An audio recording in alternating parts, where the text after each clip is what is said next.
안녕하세요. 오늘은 쫄깃한 새송이 버섯과 까리고추를 달콤하고 짭짤하게 볶아낸 맛있는 까리고추 버섯 조림을 만들어 볼게요. 물기 없이 만들어 재료에 간이 쏙 들어가서 더 맛있는 밑반찬. 새송이 버섯도 까리고추도 더 맛있어지는 레시피예요. 윤기 자르르 흐르는 침샘 자극 까리고추 버섯 조림 시작합니다. 까리고추는 흐르는 물에 2~3회 반복해서 씻어주세요. 씻은 까리고추 150g 꼭지 따서 준비합니다. 꼭지 따서 씻으면 까리고추 안으로 물이 들어가 맛이 밍밍해지니 씻은 후 제거해 주세요. 너무 긴 까리고추는 반 잘라주면 먹을 때 더 편하고 모든 까리고추의 길이가 비슷해져서 모양도 더 예뻐요. 새송이 버섯 4개를 반 잘라서 두툼하게 썰어주세요.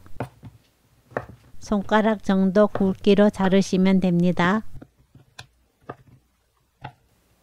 마늘 13개를 편으로 자르세요. 다진 마늘을 사용하면 모양이 지저분해지기 때문에 편마늘을 사용하는 것이 좋습니다. 물 150ml, 간장 5스푼, 물엿 2스푼 넣어 양념장을 만들어요.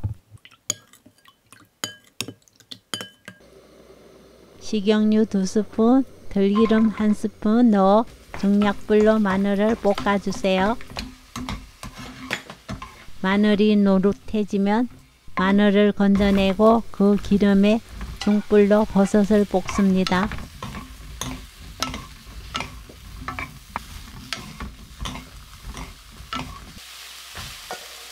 버섯 겉이 노릇해지면 까리고추와 양념을 넣어주세요. 센 불로 켜고 양념이 자작해질 때까지 졸여주세요. 중간중간 뒤적거리면 섞어주면 간이 골고루 벼 더 맛있답니다.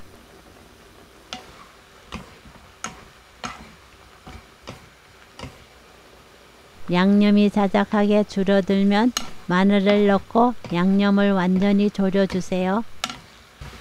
탈 수 있으니 마늘 넣은 순간부터 양념이 없어질 때까지 계속해서 저어주는 게 좋습니다. 다 졸여졌을 때 불 끄고 참기름 1스푼 깨 넣어 섞으면 윤기 자르르 흐르는 까리고추 버섯 조림 완성! 달콤 짭조름한 간장 양념이기 때문에 거부감 없이 맛있게 드실 수 있을 거예요. 오늘 영상은 여기까지. 시청해 주셔서 감사합니다. 다음에 또 만나요.